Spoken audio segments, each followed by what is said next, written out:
ভারতের সাথে সম্পর্ক আমরা উন্নয়ন করতে চাই। ভারত আমাদের প্রতিবেশী দেশ, কিন্তু মর্যাদার ভিত্তিতে, সাম্যের ভিত্তিতে এই সম্পর্ক হতে হবে মাননীয়। ভারত শুধু আওয়ামী লীগের সাথে সম্পর্ক তৈরি করে এই দেশকে নিয়ন্ত্রণ করার চেষ্টা করছে, সেই দিনকে সে কবর রচনা করতে হবে মাননীয়। সময় বাড়িয়ে দিবেন। আমি যে সময়টা পেয়েছি এটা বিরোধী দলের কোটা থেকে, আমি আশা করব সরকারি দলের কোটা থেকে আমি আরো 10 মিনিট পাবো মাননীয় স্পিকার। মাননীয় চিফ হুইপ এবং সংসদ নেতা নিশ্চয়ই এটাতে সম্মতি দিবেন। মাননীয় স্পিকার, আমরা ভারত এবং পররাষ্ট্রনীতি নিয়ে কিছু কথা বলতে চাই। এই সরকার আসার পর একটা জিনিস বারবার আছে যে ভারতের সাথে সম্পর্ক উন্নয়ন, এবং মাননীয় পররাষ্ট্র মন্ত্রী যিনি আগের সরকারের নিরাপত্তা উপদেষ্টা, যার পদত্যাগ তৎকালীন বিএনপি চেয়েছিলেন, সেই পররাষ্ট্রমন্ত্রী ভারতে সফর করেছেন প্রথম, এবং তিনি যে বিবৃতি দিয়েছেন সেই বিবৃতিটা আমাদের কাছে স্পষ্ট না। আমরা কোন ভিত্তিতে ভারতের সাথে সম্পর্ক উন্নয়নের কথা বলছি? যেই ভিত্তিতে আওয়ামী লীগ উন্নয়নের কথা বলেছিল সেই ভিত্তিতে? ভারত বাংলাদেশকে 1971 সালের পর থেকে করদ রাজ্য পরিণত করার জন্য হেন চেষ্টা নেই যে করে নাই মাননীয় স্পিকার।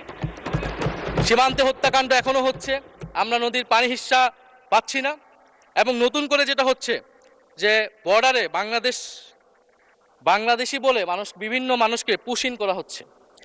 2025 সালে 2 মাসে 4000 মানুষকে বাংলাদেশে পুশ ইন করেছে ভারত, ইন্ডিয়ান এক্সপ্রেস অনুযায়ী। মাননীয় স্পিকার, এক ভয়ঙ্কর সংকট সামনের দিনে আমাদের দিকে কিন্তু আসতে যাচ্ছে। এবারে পশ্চিমবঙ্গের ইলেকশন হলো মাননীয় স্পিকার। নির্বাচনের কয়েকদিন আগে ভোটার তালিকা থেকে অন্তত 30 লক্ষ জীবিত ভোটারকে বাদ দেওয়া হয়েছে। এদের অধিকাংশ হচ্ছে মুসলিম এবং মতুয়া সম্প্রদায় মাননীয় স্পিকার। এবং NRC-CA তারা করেছে, বাংলাভাষী মুসলমানদেরকে তারা বাংলাদেশি বলে বিতাড়িত করছে এবং বাংলাদেশে পুশ ইন করার চেষ্টা করছে। এবং আমাদের যে ভারতের সাথে আগের সংকট রয়েছে, এবং গত 16 বছর যে ফ্যাসিজম ছিল, সেটাকে আঞ্চলিক এবং আন্তর্জাতিকভাবে আওয়ামী লীগকে স্পষ্টভাবে সমর্থন দিয়েছিল ভারত। এবং এখনো জুলাইয়ের গণহত্যাকারী খুনি শেখ হাসিনা, ওসমান হাদির হত্যাকারীরা সবাই ভারত তাদেরকে আশ্রয় দিয়েছে।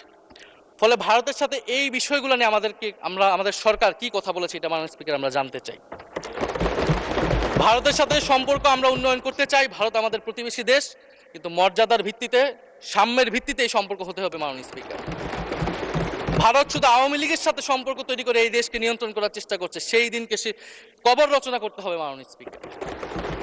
ফলে এটা আমরা বুঝতে পারতেছি না ভারত বিএনপির সাথে বা বর্তমান সরকারের সাথে তার সম্পর্কের ভিত্তিটা কি, এবং বর্তমান সরকার আমার এই কথাগুলো যেগুলো আমি বললাম সেগুলো নিয়ে ভারতের সাথে কথা বলেছে কিনা মাননীয় স্পিকার।